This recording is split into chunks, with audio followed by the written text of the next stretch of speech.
40 ఏళ్ల cinema career, సుమారు 750కి పైగా సినిమాల్లో నటించి తెలుగు ఆడియన్స్ని అలరించి మెప్పించిన కోట శ్రీనివాసరావుకు తీరని కోరిక ఒకటుందట.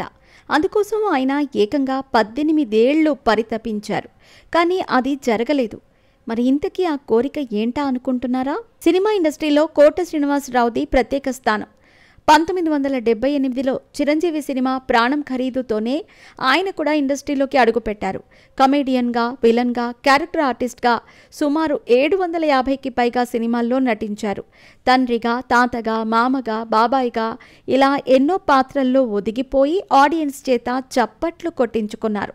తన నటనా ప్రతిభకు ప్రతీకగా పద్మశ్రీ, నంది పురస్కారాలు సొంతం చేసుకున్నారు. అయితే తన 40 ఏళ్ల సినిమా కెరీర్లో కోట శ్రీనివాసరావు గారికి తీరని కోరిక ఒక్కటే ఒక్కటుంది. దానికోసం ఆయన 18 ఏళ్ల పాటు పరితపించారట. కానీ అది నెరవేరలేదట. అదేంటంటే స్వర్గీయ నందమూరి తారక రామారావుతో కలిసి నటించటం. తన 40 ఏళ్ల సినీ ప్రయాణంలో సీనియర్ ఎన్టీఆర్తో కలిసి ఒక్క సీన్లోనైనా కలిసి నటించలేదని అన్న బాధ ఆయనలో ఉండేదట. సినిమా ఇండస్ట్రీలోకి ఎంట్రీ ఇచ్చాక ఈ అవకాశం ఆయన 18 ఏళ్లు ఎదురు చూశారట. కానీ అది నెరవేరలేదు. కోట శ్రీనివాసరావు సినిమాల్లోకి ఎంట్రీ ఇచ్చే సమయానికే ఎన్టీఆర్ ఇండస్ట్రీని వదిలిపెట్టి రాజకీయాల్లోకి వెళ్ళిపోయారు. ఆ తర్వాత రీఎంట్రీ ఇచ్చినప్పటికీ కేవలం 3-4 సినిమాల్లోనే నటించారు ఎన్టీఆర్. చివరికి ఆ సినిమాల్లోనూ కోటాకు అవకాశం రాలేదు.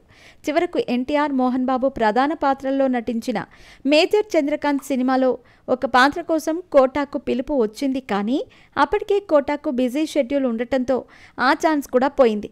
చివరకు మేజర్ చంద్రకాంత్ సినిమానే ఎన్టీఆర్ ఆఖరి మూవీ కావటంతో కోట శ్రీనివాసరావు కోరిక తీరలేదు. ఎన్టీఆర్తో నటించకపోయినా మండలాధీశుడు సినిమాలో ఎన్టీఆర్ రోల్లో నటించి మెప్పించారు కోట. ఆ తర్వాత ఎన్టీఆర్ వారసులు బాలకృష్ణతో కూడా పలు సినిమాల్లో స్క్రీన్ షేర్ చేసుకున్నారు. అలాగే మనవడు ఎన్టీఆర్తో కూడా కలిసి నటించారు. కాగా కోట శ్రీనివాసరావు చివరగా పవన్ కళ్యాణ్ నటించిన హరిహర వీరమల్లు మూవీలో నటించారని తెలుస్తోంది. జూలై 24న దీనిపై క్లారిటీ రానుంది.